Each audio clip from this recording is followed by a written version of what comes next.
This is the EdExcel GCSE 91 Maths Paper 3 from the higher tier, and it's from the November 2021 series. Question number 1. The scatter graph shows information about the volume of traffic and the carbon monoxide level at a point on a road each day for 22 days. So we've got the volume of traffic, in other words, the number of cars, and carbon monoxide levels, milligrams per meter cubed. Now, for part 2 of the question, one point is an outlier and we have to write down the coordinates of this point. Well, an outlier is a point which doesn't fit the general trend of the rest of the data. So for the outlier, the point here with coordinates 118 is an outlier. So we have 118. Then, for part B of the question, for another day, 370 cars pass the point on the road, and we have to estimate the carbon monoxide level for this day. If we go back to the scatter diagram, we need to draw a line of best fit. The line of best fit has roughly the same number of points above the line and below the line. Now, in this question, we've got 370 cars. So what we need to do at this point is draw a vertical line up from 370 and reading off, you can see we have 14 for the carbon monoxide level. So for this day, we have 14 milligrams per meter cubed for the carbon monoxide level. Now for part C, Alfie says because there is an outlier, there is no correlation, and we have to determine whether or not Alfie is correct, giving a reason for our answer. Well, he's incorrect because this point, in other words the outlier, can be disregarded from the general trend.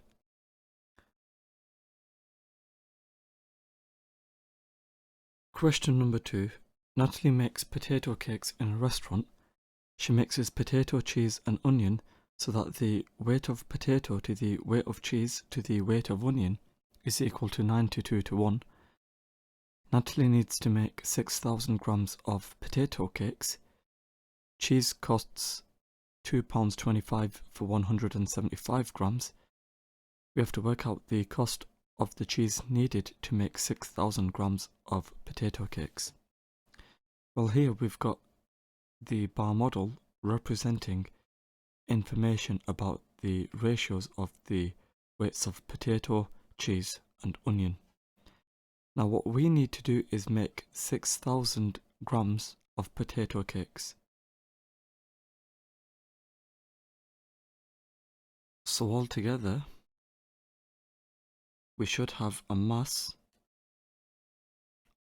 of 6,000 grams.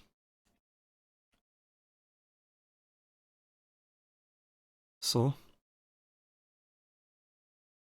each box here will equal 6,000 divided by 12, because 9 plus 1 plus 2 is 12. Each box is worth 500. So if I consider cheese, here I've got 500, and here I've also got 500. So from our ratio, we require 500 plus 500, which is 1,000 grams of cheese we require. Now, we know that cheese costs £2.25 for 175 grams. So, for 175 grams, this will cost £2.25. We need to work out the cost of 1000 grams. And the way we can think about how to do this, well, how do I go from 175 to 1000? Well, to work that out, I need to do 1000 divided by 175, which is 40/7.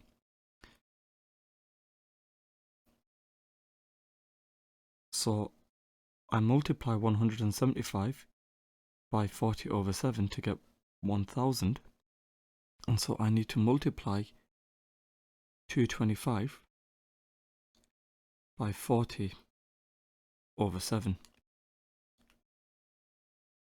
And so if I multiply this by 225, I get 12.857. In other words, £12.86 to 2 decimal places. And so the cost will be £12.86. Question number 3, we have to write 4.5 multiplied by 10 to the power of 5 as an ordinary number. Well, I've got this 4.5 and I need to multiply it by 10 to the power of 5, so the decimal place moves 1, 2, 3, 4, 5 to the right, and then I fill the rest with zeros, and so what I will end up with is 450,000. Then for part B, I have to write 0.007 in standard form. Now you will recall for standard form, that's when a number is written as a times by 10 to the power of n, where a is in between 1 and 10. So if I have the 0.007, I need to move the decimal place 1, 2, 3 places to the right, leaving me with 7 multiplied by 10 to the power of -3. Now for part C, we have to work out 4.2 times 10 to the 3 plus 5.3 times 10 to the 2, giving our answer in standard form. Well, the way we can do this is to rewrite the 5.3 times 10 to the power of 2 such that we've got a 10 to the power of 3. So I've got 4.2 times 10 to the power of 3, and then the 5.3 times 10 to the power of 2. Well, I want to rewrite this such that I've got a 10 to the power of 3, and then because I've multiplied 10 to the 2 to get 10 to the 3, I need to divide 5.3 by 10 to get 0.53. And now we can quite simply add these together. 4.2 plus 0.53 is 4.73. So we have 4.73 multiplied by 10 to the power of 3. And this is in standard form because it's written in the form a times 10 to the n, where A is in between 1 and 10. And so we have 4.73 times 10 to the power of 3. Question number 4. A water tank is empty and Neil needs to fill the tank with 2,400 litres of water. Company A supplies water at a rate of 8 litres in 1 minute 40 seconds. Company B supplies water at a rate of 2.2 gallons per minute. 1 gallon is equal to 4.54 litres. Company A would take more time to fill the tank than Company B would take to fill the tank. How much more time? Give your answer in minutes correct to the nearest minute. Well, over here we've got litres, we've got gallons, here we've got minutes and seconds, and here we've just got minutes. So we need to make sure that the units are consistent everywhere. Let's take a look at Company A. We have here 8 litres. Well, let's write this down. The rate is equal to 8 litres per 1 minute 40 seconds. Now, 1 minute 40 seconds, well, 40 seconds out of 60 seconds, remember 60 seconds is just 1 minute, that's 2/3. So we've got 1 plus 2/3 minutes. So we have here a rate of 8 litres per every 1 2/3 minute. So that's what the rate of Company A is.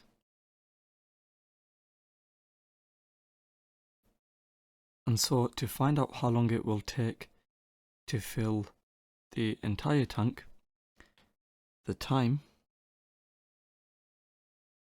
well, if we want to fill 2,400 litres and it takes 8 over 1 2/3 litres per minute, well, I would have to divide 2,400 litres by the rate over here.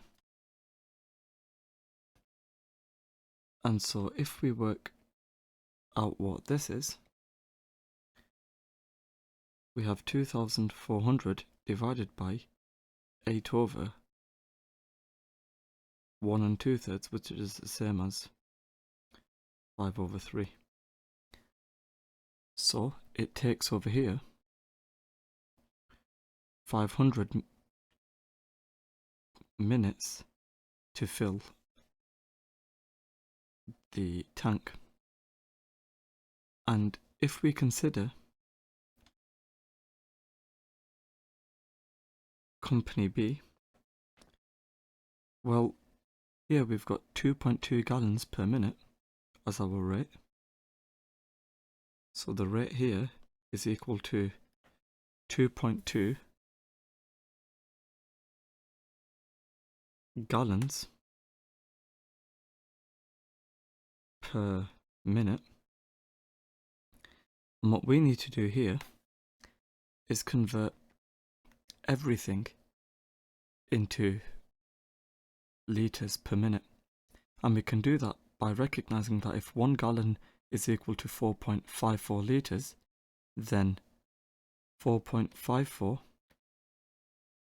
multiplied by 2.2 gives us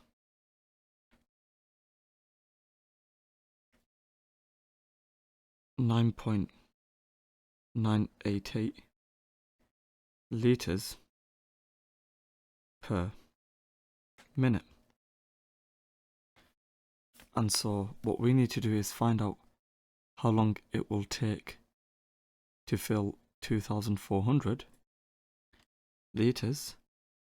So the time is equal to 2,400 litres divided by the rate, which is 9.988 litres per minute. And so if I do 2,400 divided by 9.988, it turns out over here we end up with 240.28 etc. minutes. And so therefore the difference in time, we've got 500 subtract 240.28 etc. So it turns out we get 259.71 etc. minutes, which to the nearest minute we've got 260 minutes.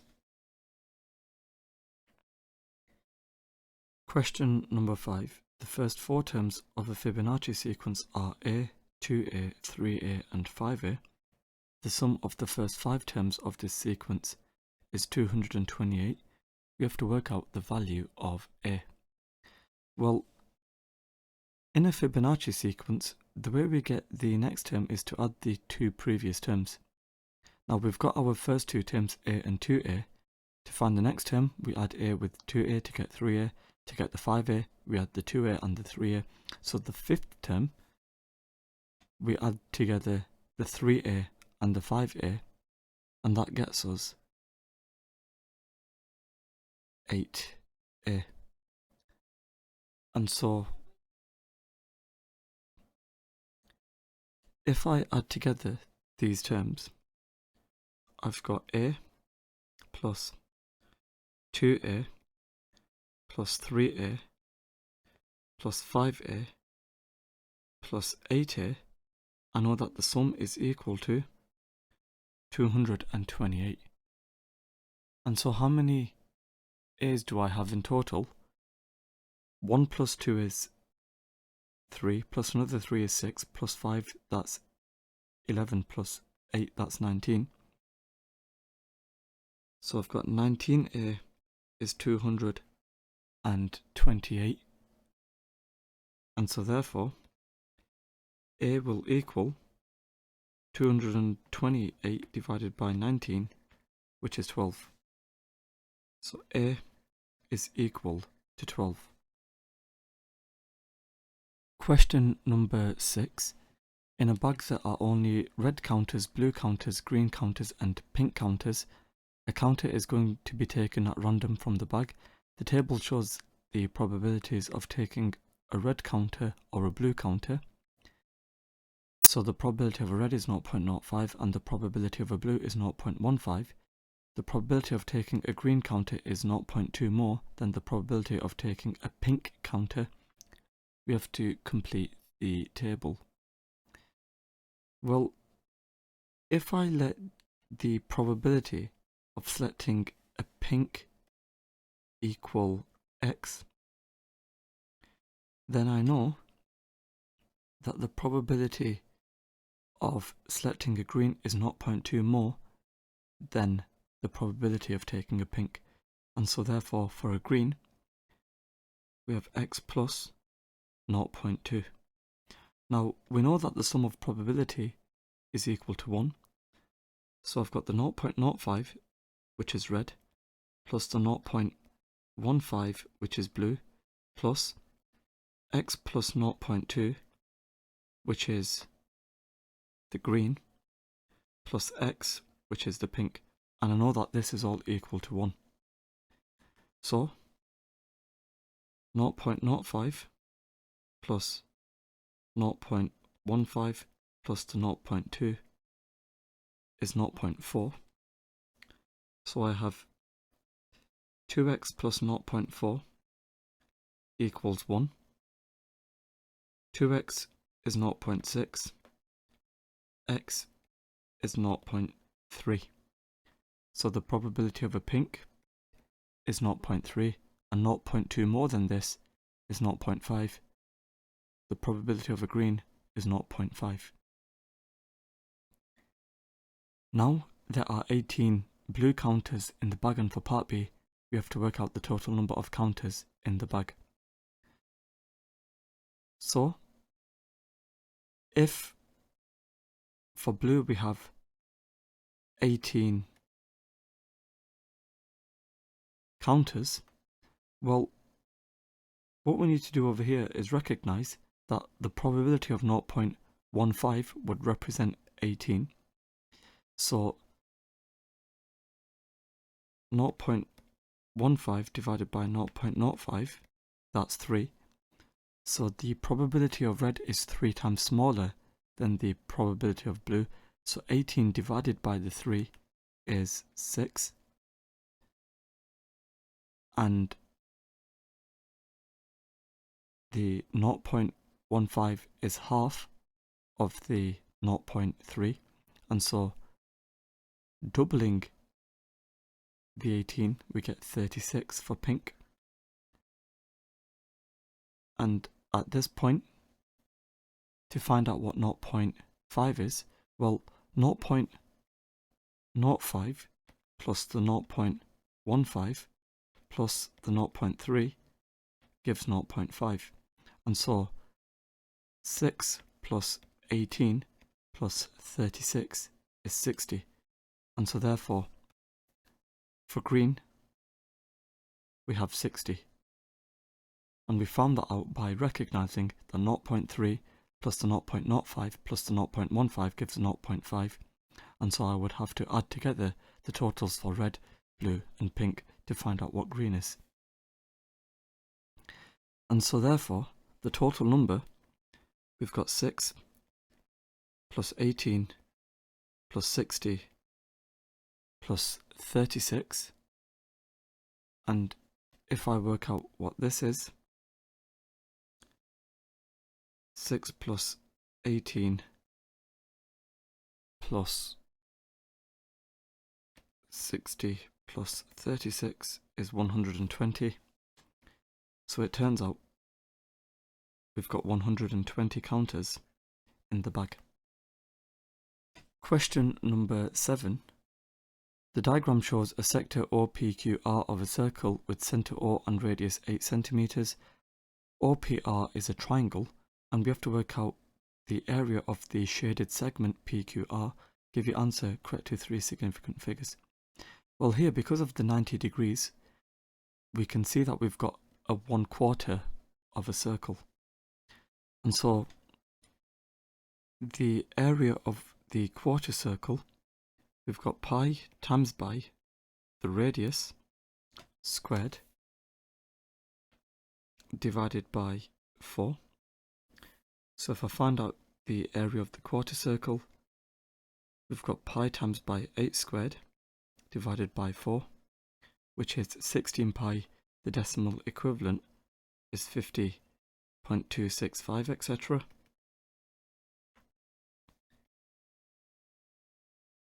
We can also find out the area of the triangle.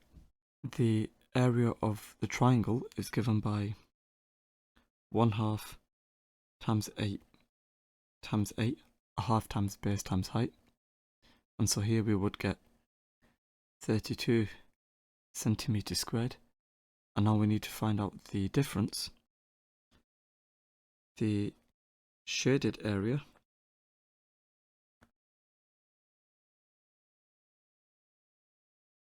we've got the 50.265, subtract the 32, and it turns out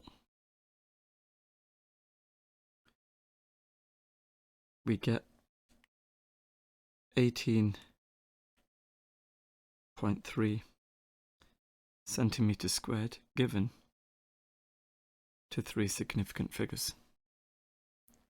So we have 18.3 centimeters squared to 3 significant figures. Question number 8. For part A, we have to use the axes below to sketch a graph to represent the following statements. We have here y being directly proportional to x. Well, if that's the case, we've got a straight line. It must pass through the origin, as we see here. And now for part B, y is inversely proportional to x. Well, that's sketching the graph of y equals 1 over x. It mustn't cross the axis, so sketching that graph, we have something looking like this. Question number 9. On Monday, 12 people took 5 hours to clean a number of cars. On Tuesday, 15 people cleaned the same number of cars. Assuming that all the people worked at the same rate, we have to work out how many hours the 15 people took to clean the cars. Well, what we have over here is 12 people who took 5 hours to clean. And what we need to do is find out how long it will take 15 people to clean the cars. Well, the way we can go about this, ultimately we want 15 people. And we need to find out how many hours they took. Now, one way we could do this is to find out how long it takes 3 people and from that, how many hours it takes these 3 people to clean, and then how many hours it will take 15 people. Now, the way to think about this is to think, well, from the 12 to the 3, I have to divide by 4. And so, if 12 people take 5 hours, that means it will take 4 times longer to complete the activity for 3 people. And so, it takes here 20 hours. Then I'd think to myself, well, if 3 people take 20 hours, for 15 people, well, I multiply by 5 to get the 15. And if more people are working, it takes less time. So I need to divide by 4. Rather, I need to divide by 5 to get 4 hours. And so what can I say from here then? Well, it will take the 15 people 4 hours to complete the activity. And then, now the assumption is wrong, and we have to think about how might this affect the time taken for the 15 people to clean the cars. Well, here, it would, for example, take longer if they worked at a slower rate. Question number 10. The diagram shows 2 right-angled triangles, ACB and DEB, and we've got AD, which is 9 centimeters, DE, which is 2 centimeters, and DB, which is 6 centimeters. And we have to calculate the length of CB, give our answer correct to 2 decimal places. Now, let's first of all draw out the triangles separately. We've got 2 similar triangles here. Now, I know already that AD is 9, and I know that DE is 2. So let's just add this on. I've got 2 centimeters here, and I've got DB, which is 6 centimeters. Now, if I've got DB, which is 6, and I've got AD, which is 9, that means in total I've got AB, which is 15 centimeters. And what I can do is find the length scale factor, recognizing that the triangles are similar. We can do that by working out 15 divided by 6, which is 2.5. So to go from the smaller triangle to the bigger triangle, I multiply by 2.5, and from the bigger triangle to the smaller triangle, I divide by 2.5. Now I can find out what EB is by using Pythagoras. The square root of 6 squared subtract 2 squared is 4 root 2. So, using Pythagoras, EB is equal to 6 squared subtract 2 squared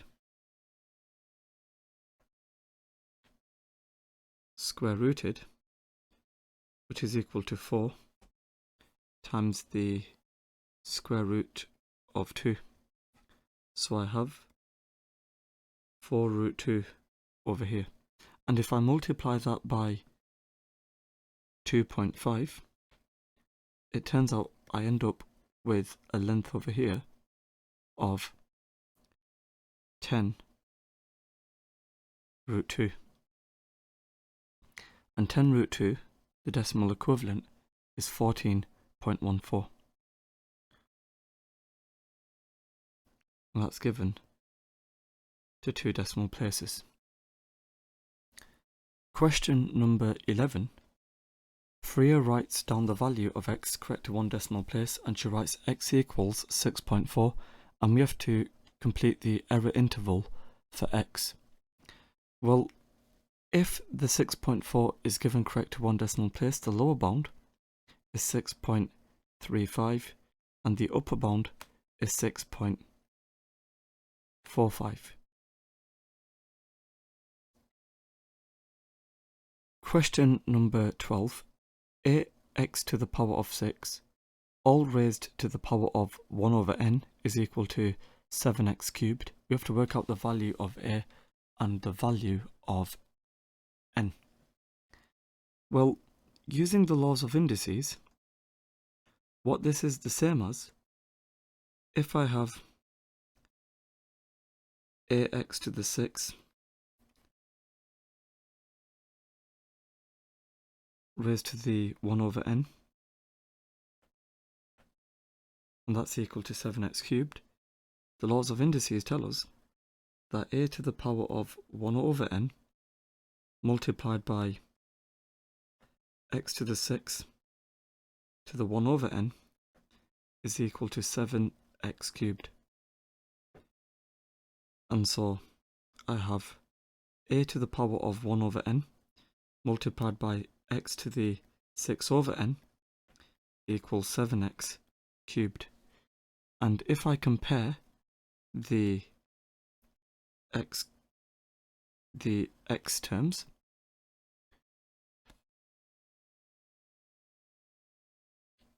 then what I have is x to the 6 over n equals x cubed, 6 over n equals 3, and in this case, n is equal to 2.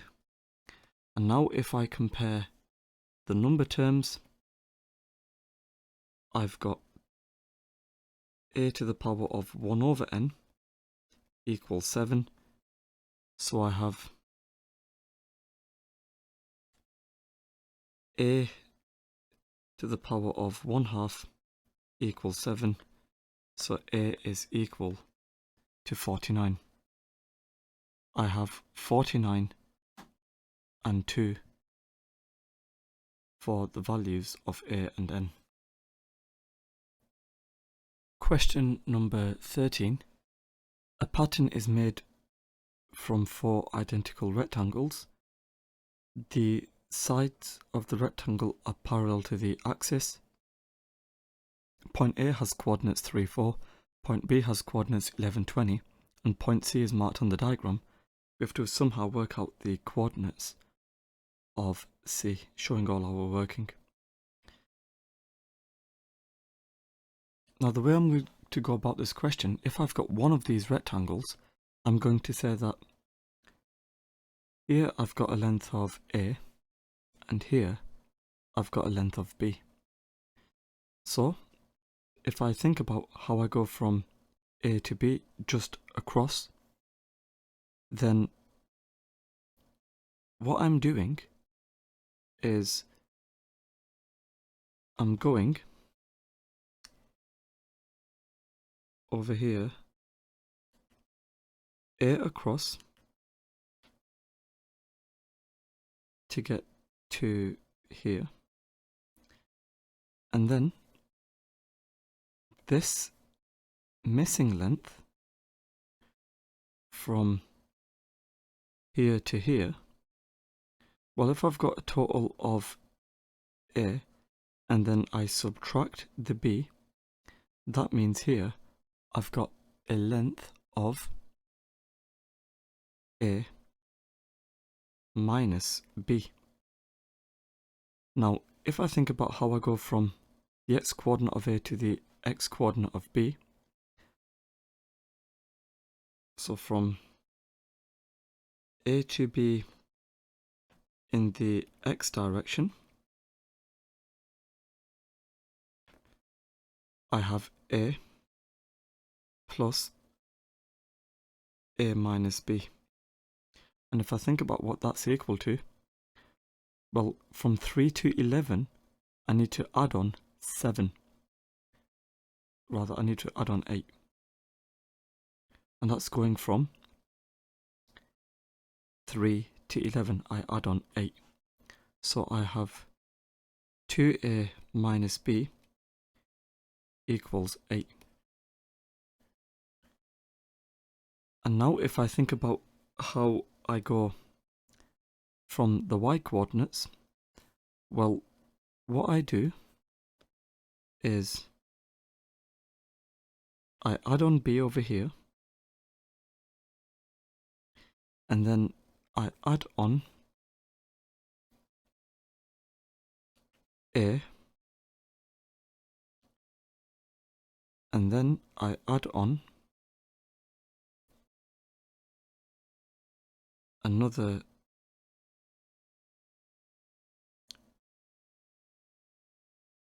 A. So to go from A to B in the y direction, I have A plus B. So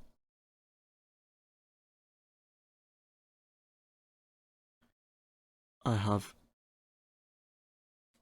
2A plus B. Now to go from the 4 to the 20, I add on 16. So I have A plus another A plus the B, which gets me from A to B in the y direction. And now if I call this equation 1 and this equation 2, I can now add equation 1 to equation 2 to eliminate the b's. So I have 4a, which is equal to 8 plus 16, which is 24. So therefore a is equal to 6. And knowing that a is equal to 6, when a equals 6, I have 2a, so that's 2 times by 6, which is 12, plus b equals 16, so therefore b is equal to 4. And so to get from A to C, from A to C, well, in the x direction, I have, well, I'm at 3 currently, and then I need to add on the value of A, which is 6, and that gets me 9. And in the y direction, I'm at 4 currently, and I need to add on the value of b, which is 4, and that gets me 8. And so therefore, the coordinates of C will be given by 9, 8. Question number 14. Olivia and Jessica have in total half as many sweets as Fran and Gary have in total. Fran and Gary share their sweets in the ratio 2:3. Olivia and Jessica share their sweets in the ratio 9:1. Fran got W sweets, Gary got X sweets, Olivia got Y sweets, Jessica got Z sweets. We've defined in its simplest form the ratio W to X to Y to Z. So let's write this out. We've got W, X, Y, and Z. And we know that Frank and Gary share in the ratio 2:3. And so here, we've got 2:3. And we know that Olivia and Jessica share their sweets in the ratio 9:1. And we also know from the question that Olivia and Jessica, that's Y and Z, have in total half as many sweets as Fran and Gary. Now, if I were to write that out, what I have is Fran and Gary, and then we've got Olivia and Jessica. We know that Olivia and Jessica have in total half as many as Frank and Gary. So the ratio here is equal to 2:1. O plus J have half of F plus G. And if I consider the total number of parts I've got for F and G, I've got 2 plus 3, which is 5. And for O and J, I've got 10. So I've got 5 for F and G and 10 for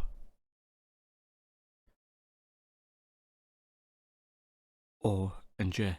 And what I essentially want is for me to have these in the ratio 2:1. So the way to go about this, well, if I have 10 over here, what I really want here is 20, which ensures the ratio is 2:1. And to go from this 5 to the 20, I need to multiply by 4. And so what I would have to do is multiply the 2 by 4, and I would also have to multiply the 3 by 4.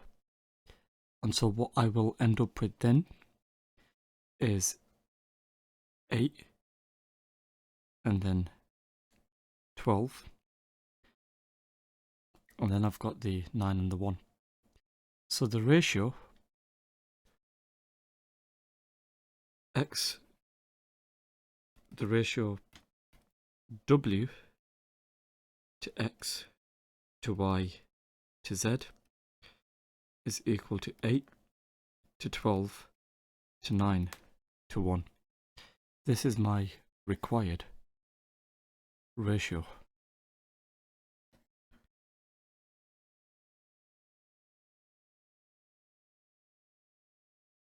Question number 15. The graph gives the volume of water in litres in a container at time t seconds after the water started to flow out of the container. So we've got the volume in litres and then the time t seconds, and it says using the graph we have to work out an estimate for the rate at which the water is flowing out of the container when t equals 12. You must show your working. Well, what we need to do here is first of all draw a tangent to the curve at t equals 12. Well, t equals 12, that's over here. And then what I need to do is draw a tangent to the curve like so. And then what I need to do, if I need to work out the rate, is work out the gradient of this line.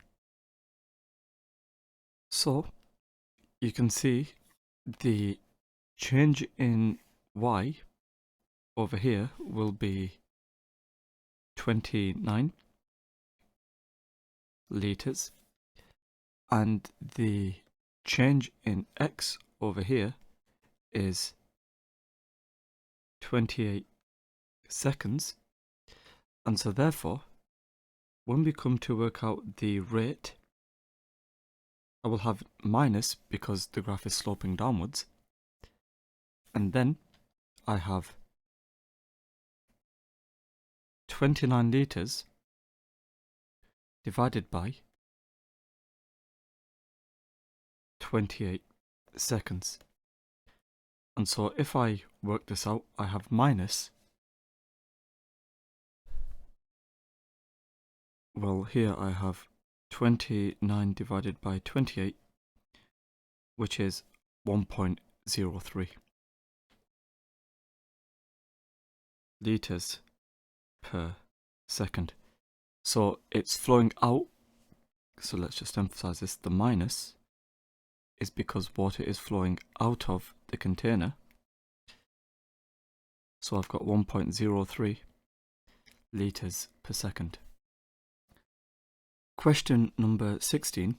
The curve C has equation y equals x squared plus 3x minus 3, and the line L has equation y minus 5x plus 4 equals 0, and we have to show algebraically that C and L have exactly 1 point in common.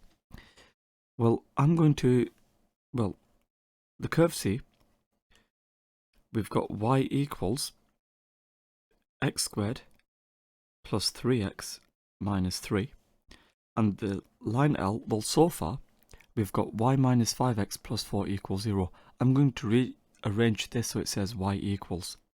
The reason I want to do that is because then I can set the equations equal to each other. And if I rearrange L in the form y equals, I have y equals 5x minus 4. And then setting these equal to each other, I have x squared plus 3x minus 3 equals 5x minus 4. So I have x squared subtract 2x plus 1 equals 0. And then factorising, I've got x minus 1 all squared equals 0. And therefore x equals 1 is the only solution. And so if x equals 1 is the only solution, since we only have one root, we have one set of coordinates. Question number 17. Y is directly proportional to the square of y. So this will imply that x is equal to a multiplied by y squared. And we also know that y is directly proportional to the cube of z. So we have y equals some constant b times by z cubed. And we know that when z is 2, x is 32, and we have to find a formula in terms of z. Well, if I call this equation 1 and this equation 2, I will replace the y in equation 1 with bz cubed. So I will substitute in equation 2 into equation 1. So that means I have x equals a multiplied by bz cubed squared. And so what we are left with is x equals a times by b squared, and then we've got z cubed squared. So I've got x equals ab squared times by z to the power of 6. Z cubed all squared is z to the power of 6. Now, since a and b are constants, we can let a, b all squared equal m, where m is a constant. And if that's the case, we can therefore say that x is equal to m some constant multiplied by z to the power of 6. And if I use my conditions, that when z equals 2, x equals 36, I've got 36 equals m multiplied by 2 to the power of 6. So I've got 36 equals, now 2 to the power of 6 is 64. So I've got 36 equals 64m. So if I do 36 divided by 64, rather I have x equals 32. I can therefore conclude that m is equal to 1/2, and therefore x is equal to 1/2 z to the power of 6. Question number 18. Or ABC is a trapezium, OA is equal to A, AB is equal to B, and OC is equal to 3B.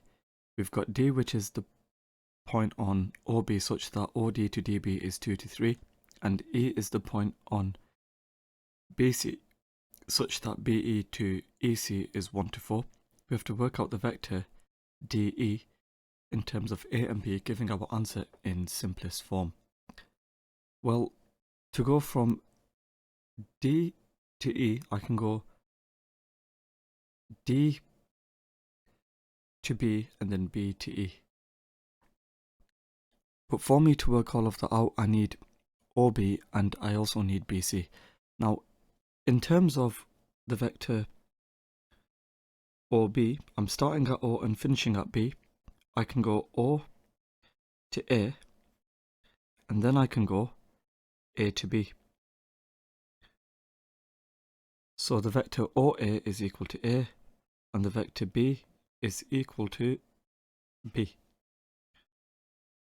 Now, if I use my ratio, that means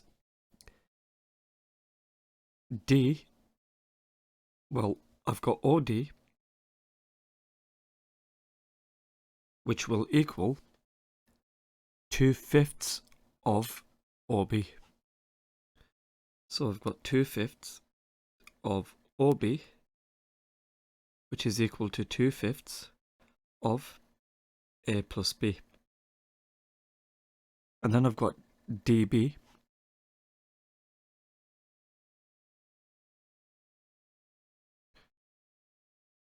which will equal 3/5 of OB, which is 3/5 of A plus B. So I know what DB is. Now let's try to work out what BC is. Well, BC, that's equal to BO plus OC.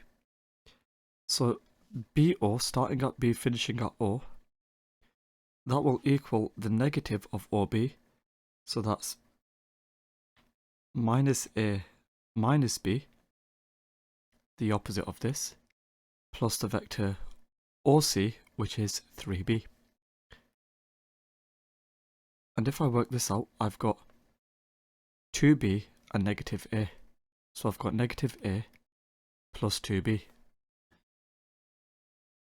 Now, I can from this find out what BE is using the vector, using the ratio 1 to 4. So BE is equal to 1/5 of BC. So I've got 1/5 of negative A plus 2B. So that's what the vector BE is. Now what I need to do is find out what DE is.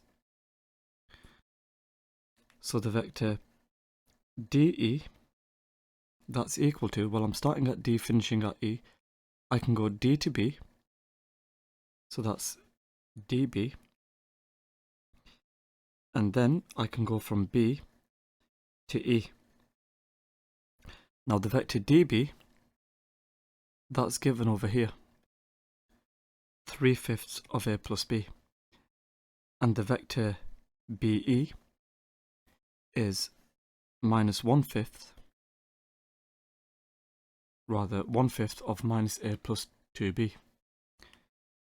And if I continue to work out what all of this is, I've got 3/5 A plus 3/5 B minus 1/5 A plus 2/5 B.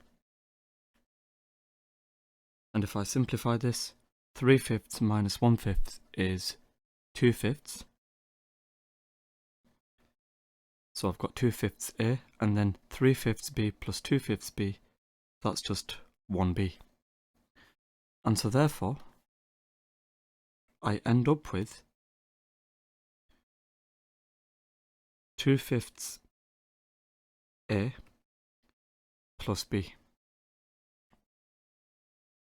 Question number 19. At the start of year n, the number of animals in a population is Pn. At the start of the following year, the number of animals in the population is Pn plus 1, where Pn plus 1 is equal to Kpn. At the start of 2017, the number of animals in the population was 4,000. At the start of 2019, the number of animals in the population was 3,610. We have to find the value of the constant k. Now, the way we will approach this is to consider what's happening in 2017, then 2018, then 2019. Now, in 2017, the population, we'll call it P0, that's equal to 4,000. And then the year after this, in 2018, P1 is equal to k times by P0. So I've got 4,000 k as the value of P1. And in 2019, I've got P2, which is equal to k P1.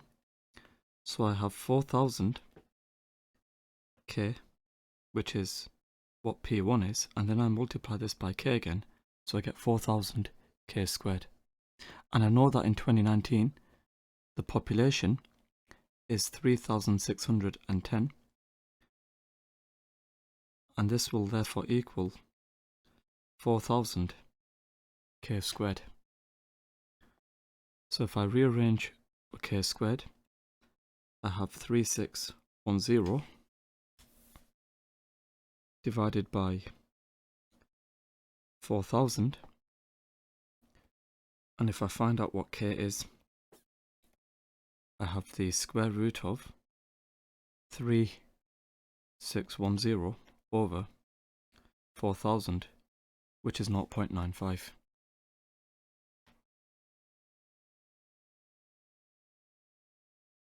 So I have k equals 0.95.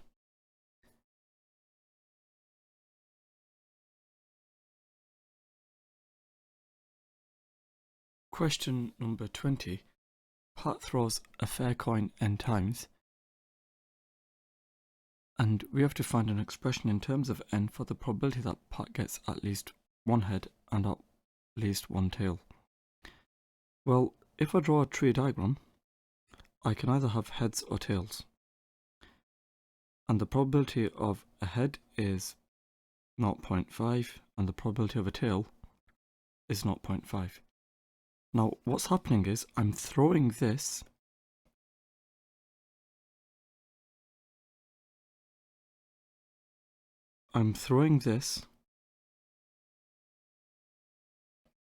n times. So here is, say, 2 times, and then for 3 times, you can see how we build up the tree diagram, etc. So if I was to build up the tree diagram, we would have something looking like this.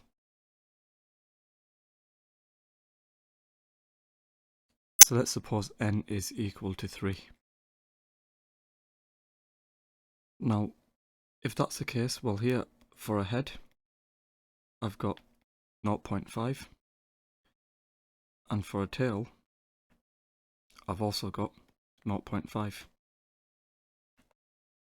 So I've got 0.5 over here. So let's just finish this off.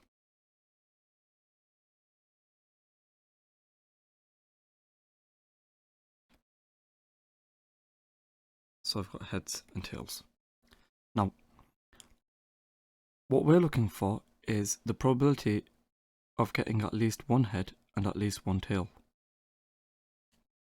So in this case, the probability that we get at least one head, that's the same as the probability that we get no heads.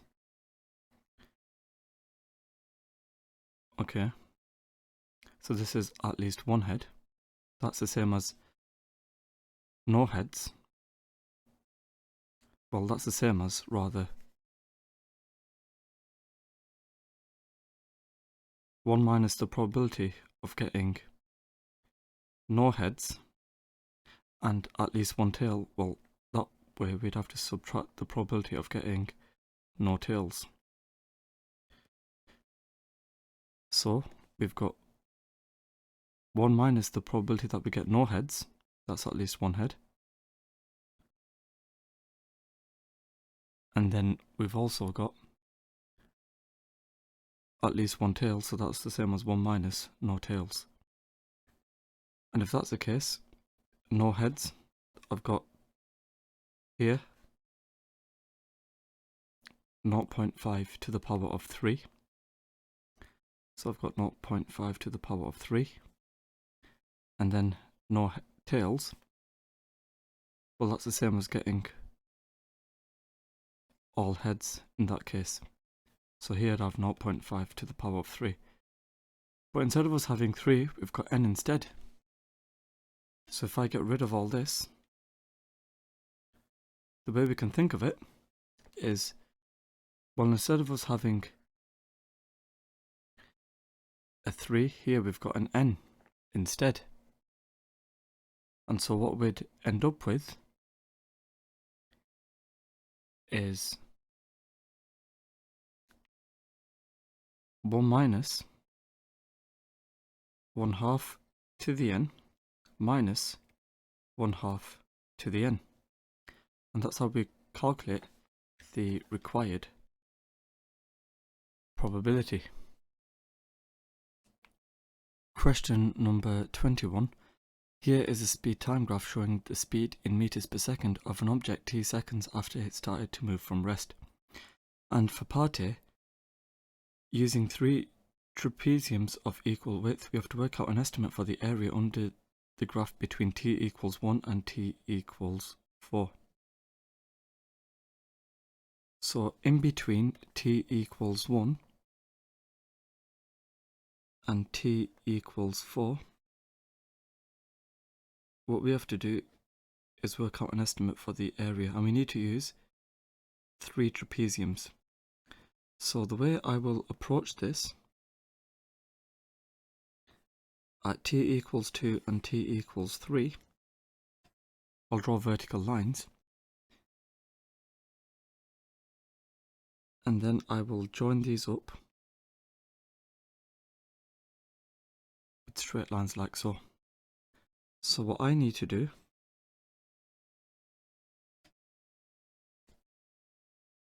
is work these out.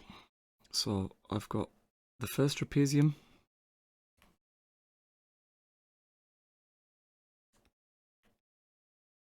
the second trapezium, and I've also got the third trapezium that I need to work out the area for. So the area is approximately equal to, now it's approximately because I'm approximating with trapeziums, I'm working out an estimate in other words.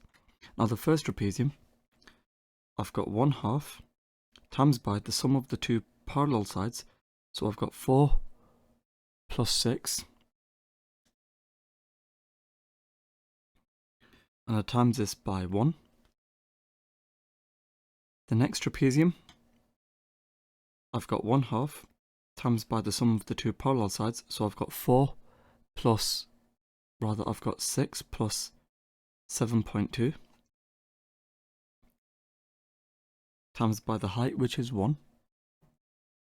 And then for the next trapezium, I've got 1/2 times by 7.2 plus, well here I've got 7.8. And so I need to work out what this is equal to.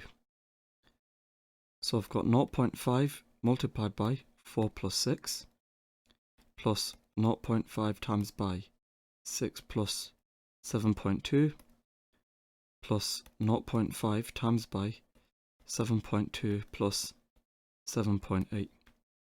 And it turns out I get 19.1.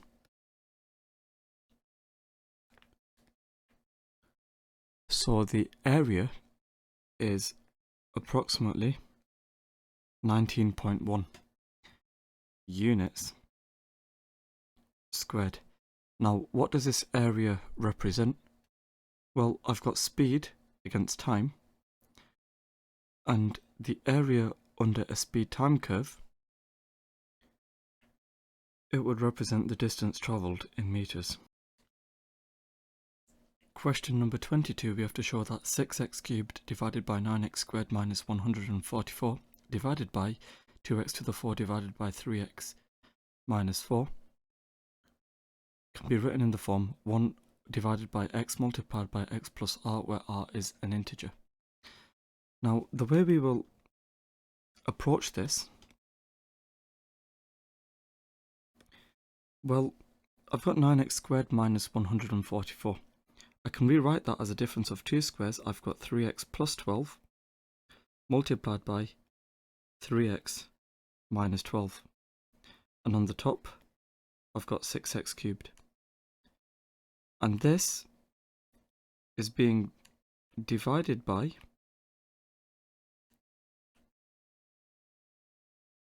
3 multiplied by x minus 4. Well, I've got 2x to the 4 divided by 3x minus 4. Now, at this point, what I can do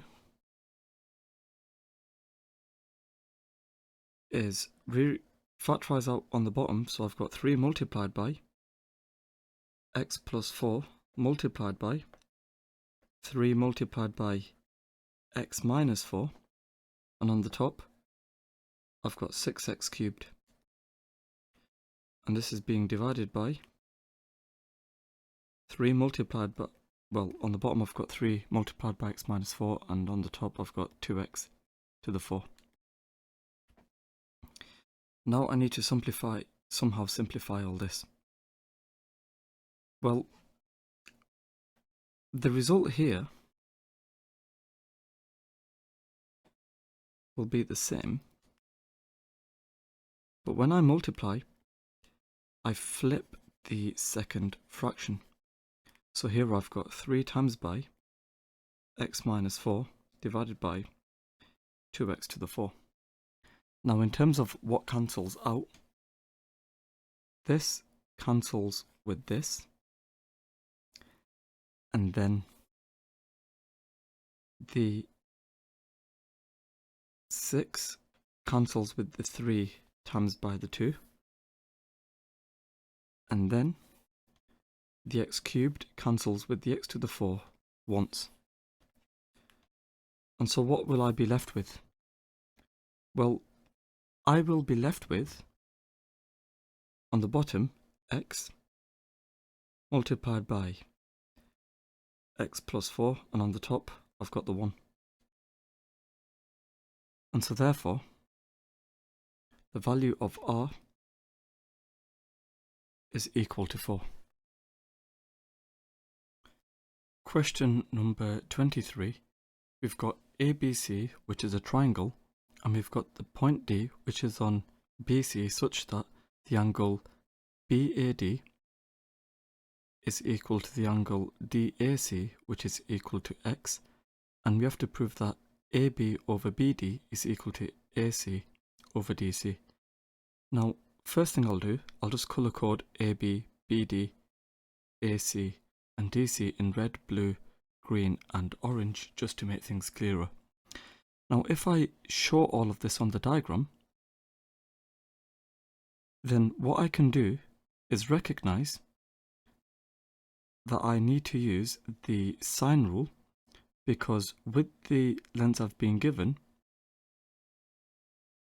I've got a side and an angle opposite it, and here I've got a side, and we'll just include this angle opposite AB, and similarly here we've got a side and an angle opposite it, and here I've got a side, and we'll include this angle for now, the angle opposite AC. And because of that, I need to be using the sine rule. So, if I were to use the sine rule, considering the triangle ABD, I've got sine x over BD equals sine of ADB over AB. So that's this triangle here. And if I use the sine rule with the triangle ACD, then I've got sine x over DC equals the sine of ADC over AC. So that's using this triangle over here. And what we can do is think about what we need to show, and from this we can rearrange for sine x. So if I rearrange for sine x from the triangle ABD, I've got sine x equals BD times the sine of the angle ADB over AB. And if I rearrange for sine x here, I've got DC times the sine of the angle ADC over AC.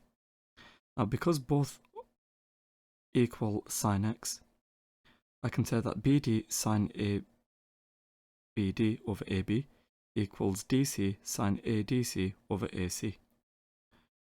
Now, this looks close to what I want to show, but the problem is I don't have sine of ADB and I don't have the sine of ADC. Well, how could I go about this? Well, I can recognize that BDC is a straight line, and from that, the angle ABD, this angle here, plus the angle ADC, this angle here, those add up to 180. And so ADC is equal to 180 minus ABD.